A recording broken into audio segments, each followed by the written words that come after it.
Charter schools should set up their own email system and designate an employee or vendor to serve as the email administrator. If the school has a technology director or coordinator, that individual can serve as the email administrator or designate someone. The email system will use the school's website URL or Uniform Resource Locator. You can use each school employee's first name or initial and last name or some consistent combination thereof. For example, B. Jones at nameofschool.com, Bob Jones at nameofschool.com, Bob.Jones at nameofschool.com, and so forth. You can also set up email addresses for students and distinguish them from staff emails by varying the format for names. You will need to set policies and procedures for use of email that anyone receiving a school email address will be required to sign a statement acknowledging the policy and procedure and agreeing to abide by the policy and procedure as a condition of having use of the email. Email is an important tool for communications within the charter school. Emails are the property of the charter school. Your school email policy and procedure should establish that staff email is owned by the school and should be used for official school business only. The email administrator should archive all staff emails in a separate database periodically to ensure the school is maintaining copies of all official staff emails for the period of time required for maintaining such records. This is particularly important for administrative staff emails.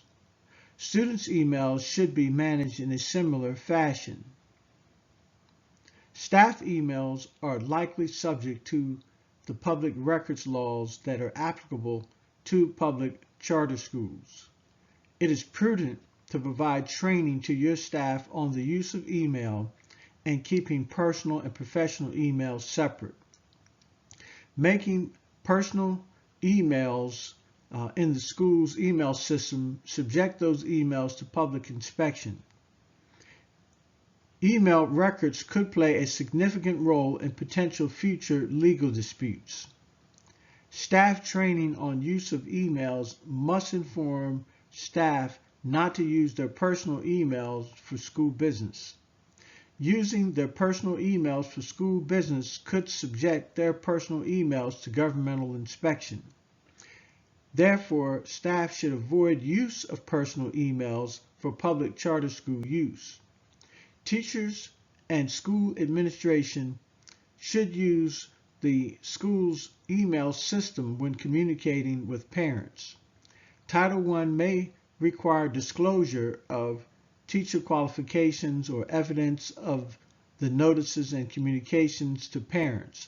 All these official emails should be sent from the school's email system.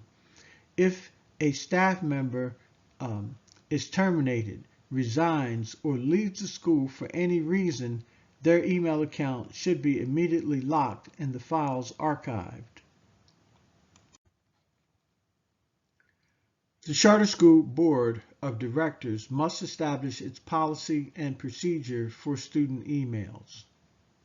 The board's policy must be FERPA, SIPA, and COPA compliant. Both students and their parents or legal guardians must sign off to obtain an official school email account. If students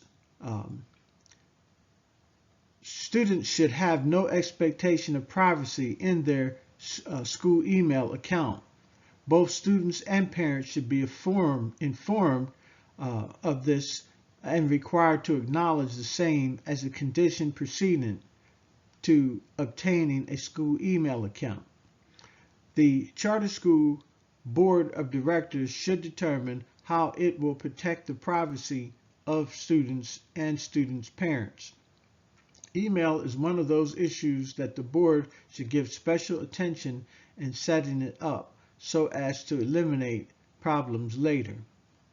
It is advisable to seek guidance from legal counsel, and the board of directors of the charter school and its professional managers should gain a clear understanding of what federal, state, and local laws, rules, and regulations apply to students' school email accounts. The charter school has a duty to protect students' safety from child predators as well as protect their legal rights. Charter schools using a one-to-one approach to computers or internet access devices such as Chromebooks or MacBooks will assign a device to a student. The device's serial number must be recorded prior to distribution. Students should be assigned a student email account. Student email accounts can typically be assigned by designated groups or a classroom. Computer management consoles should be controlled by the technology administrator, and the management console can be used to assign administrative rights to teachers and instructional staff. The school administration, through the computer management console, can monitor sites visited, restrict access to certain sites, assign certain websites, and lock down browsers, particularly during testing. The email administrator will have access to lock or unlock email accounts, archive emails, change passwords, assign new passwords, or new email accounts. The school's technology director or technology support person should be available at designated times to provide tech support to staff and students. Charter school boards of directors may consider making policies and procedures related to student email accounts and internet usage and their computers part of the student handbook, or they can be also presented as a separate standalone document for parents to sign off on, with the references in the student handbook for continued reminder.